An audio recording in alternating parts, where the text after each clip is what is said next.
have Bob Schieffer, CBS News contributor, and, of course, former host of Face the Nation, as well as Alex Wagner, senior editor at The Atlantic. So, Bob, first, your thoughts, not on tonight, but on this morning, what we saw from Donald Trump today, where he held a news conference on day 3 of the Democratic Convention at a time when they very much wanted the spotlight only trained here. Well, I mean, I think talking about this morning is about tonight, because I'm wondering, here we're going to have the President of the United States, we're going to have the Vice Presidential nominee, Tim Kaine, we're going to have all these Democratic stars. I'm wondering, though, if what we will remember from this day is this is the day that an American political candidate, for the first time in our history, as far as I can tell, called on a foreign government to help him win an election by basically spying on us and putting their espionage forces at work. And this is not even one of our friends. This is an adversary, Russia. I've never... How many times? I don't know. There you go. Right. How many times I've said... Let the I said it again. All right, if you had 703 in the pool, you got it. I've never, ever seen anything like and this. Bob, with some added amplification, as his own running mate, released a statement during the remarks essentially condemning any act of Russia with regard to any hack, saying that the American people stand together, that both parties stand together in condemning any action if it in fact happens. I mean, we know how many times that Donald Trump has said something. We have said, Alex has said, I've said, we've all said, he'll never get past this. Mm-hmm. Right. You cannot call John McCain a loser, an American war hero. You cannot say what he said about Megyn Kelly. He seems to have gotten by with all of it. But I'm wondering if this time is this finally one bridge too far. I can't imagine. Maybe it won't hurt him, but I don't see how this helps him. Or if we shift our perspective just for a moment. We just had Anthony Salvanto on, our director of elections, who turned a phrase I will now be appropriating for the next 2 days, which is what we may be seeing just like that is convention as artifact. Now, that this suddenly harkens a time that is no longer here, which is to say, Donald Trump conceivably could do what he did today, give an hour-long press conference, speak for almost as long as he did in accepting the nomination last Thursday night in Cleveland, extemporaneously, touch on any number of subjects, spend time on both sides of any policy position, like he did today with regard to the minimum wage. And it will be covered, it will be discussed, and really, conceivably, overshadow, as you mentioned, Bob, a powerhouse lineup tonight. Yeah, I mean, I think convention as artifact, campaign as artifact, cohesion as artifact. Yeah. Donald Trump, the things that I extrapolate from this morning's events are, one, there is a real gulf between Donald Trump and his running mate. And I think if we're talking about lines of fracture, we will see more of that in the weeks to come. I don't know that Mike Pence knows what he's in for. And today was kind of like a splash of cold water in the face. The second piece is everybody who has prognosticated and supposed that Donald Trump is going to become a general election candidate and will listen to the wise men he has assembled around him, throw out those prognostications. Donald Trump is still doing what Donald does best, which is Donald Trump. You know, it's what the Australian political consultant Lynn Crosby calls the dead cat strategy of politics. And his idea is it doesn't make any difference if you're having a dinner party, it doesn't make any difference what people are talking about. If you throw a dead cat in the middle of the table, people start talking about the dead cat. Yeah. Donald Trump has figured out how to do this. This time, though, did it help him or did it hurt him? And I don't see how this helps him. I truly don't. Well, it was also something we've been discussing. We've made much this week of the need for Hillary Clinton to address the high unfavorables that she currently has. The same can be said of Donald Trump, but for all the world, he does not appear to be a candidate particularly interested in addressing his approach, his delivery, or really anything that might alter one's perception already held of him as a candidate.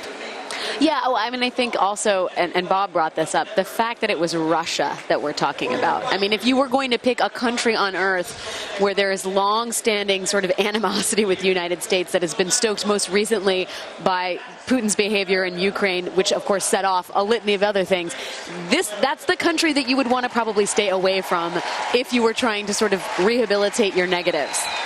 That doesn't seem to be a consideration in this particular moment. And, also, Elaine, when your chief political advisor, Paul Manafort, has been doing business with pro-Russian politicians in other parts of the world, including the former pro-Russian president of the Ukraine, which just raises more and more questions. What is this about? What are these connections? He has tried for years to do business in Russia. There's nothing illegal about that, and a lot of American companies do that. It's just like you want to do business in China. It's a big market there. But what exactly are the connections here? For example, has he used Russian banks to borrow money? We'll never know the answer. There's nothing to suggest. I've stressed that he has. But, now people are going to say, we'll never know for sure until we see his income taxes. I mean, he loves conspiracy theories, and he started up a whole new one this time around. So then the question is, Alex, if the playbook is out the window, how do Democrats hit back? Well, look, I think they have a pretty powerful surrogate coming on stage tonight, the president. And I think, we talk about what weapons, what arrows can you throw at Donald Trump at this point, who is proved to be almost a Teflon-like candidate. Everything bounces off of him. I think humor is something that the president is sort of known for his comic timing, and humor is often sort of provoked Donald Trump in the negative along the course of this election season. So it can be useful in that way. I mean, the fact is, the size of Donald Trump's hands is something that continues to bother him and get him riled up. This is a line, I think, of inquisition, or I'm not going to say insult, but I think it's a useful tool for the Democrats as they try and sort of figure out a strategy to claim back the media landscape, if you will. Maybe their bras don't want to say, folks, I've got a secret. He's really working for us. I don't think he will. No, somehow I don't think he'll try and bring Donald into the fold. Bob, also, what are the stakes then tonight for Hillary Clinton's running mate Tim Kaine? It'll be the first time that 49 of the 50 states residents therein really meet him. It's been thought, perhaps in a knee-jerk way, that by tapping him, Hillary Clinton was taking a battleground state off the table. But polls suggest she had Virginia safely in hand in anyway. And so what is it then, especially now as we saw him address the Virginia delegation earlier today and really turn his criticisms, however folksy, on Donald Trump? It would appear that perhaps that is a role he could play. I don't mean to say this in a partisan way, but I'm just saying it as a political observer, as someone who's covered politics all my life for more than 50 years. I think he's a very good choice. I mean, number one, you can't question his credentials. He's got the credentials just up and down the line. But number two, he's what I would call a moderate. And while there are a lot of people in the Democratic Party that say because of Bernie, you've got to keep moving the party to the left, I think in the end the party's going to be decided by the voters in the middle. Fewer and fewer Americans identify themselves as Democrats or Republicans. There's a large group out there in the middle. I think they will be the deciding factor. I mean, the way I was brought up to think about politics is if your opponent is a Democrat, you try to push that opponent as far to the left as you can get them, and then you put yourself between that guy and everybody else. If you're running against a Republican, push him as far to the right as you can get him, then put yourself between those folks and the rest of the people. And that's the way politics used to work, and I'm not sure it doesn't still work that way. So I think from that standpoint, just from a political calculation, I think he's an excellent choice. What do you think about that, though, Alex? Because as we saw in this hall starting on day one, Bernie Sanders supporters do not feel that he is a progressive enough choice. Well, so if you talk about fireworks tonight, I think it's whether the sort of progressive base that still is here, although I will say has gotten more muted as the days have gone by. And I spoke with a number of young Sanders supporters yesterday for The Atlantic, and there is a sense of acquiescence that's pretty palpable. They understand that Hillary Clinton is going to be the nominee, and they are probably going to fall in line and vote for her. I do think that if we have one last kind of push, one last ballyhoo, it'll be around Tim Kaine's remarks, just because he is the most sort of literal example of her shift back to the center, which I think feels to them like a betrayal. Alex, but let me tell you something. What if, at the end of his remarks, suddenly on stage walks Hillary Clinton? Well, that would be very Trumpian of her, wouldn't it? Well, and I would just remind you, the last Obama, that he came out on the stage at the very end after his vice president. Well, not appearing until the last night was traditionally the way a candidate approached these 4 days. It would appear perhaps there are some tweaks then to be made. I bet you she shows up. She is here in Philadelphia. We know that we can report She's in that. the city. She is here. The fact that she's here would lend some credence to the hypothesis. Alex, I want, with regard to perhaps poking the bear, we also heard today, as he addressed the Virginia delegation, Tim Kaine suggest a premise that perhaps Donald Trump is not releasing his taxes, in part because perhaps they might show that he does not pay any taxes, or certainly does not pay his fair share. And he seemed to reach out to voters who perhaps have gotten behind Donald Trump to suggest, well, look, when it comes to fair shares, think about what your taxes pay for. And he ran the laundry list. And again, suggest perhaps going into the heart of into the cave to confront Donald Trump on his turf. Sure. It was a very, and again, delivered in a very accessible way, that folksy charm that people have made a lot of. It was the first time I feel like I've heard that take on an issue that Donald Trump has looked to perhaps obfuscate to this point.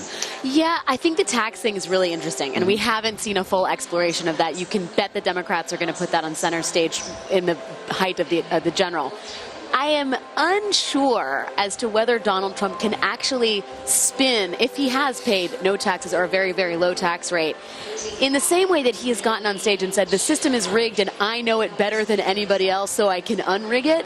He could theoretically make the same Trumpian argument. Look, I know all about evading taxes, so here's how I'm going to prevent other people from doing that when I'm president, which is, that's a logic he has used with some success.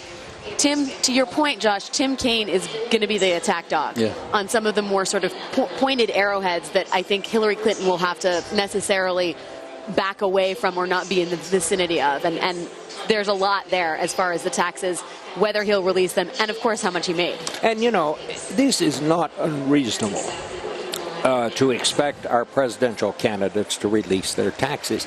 It's not because, as nosy reporters, we want to find out how much money or how high their salary was.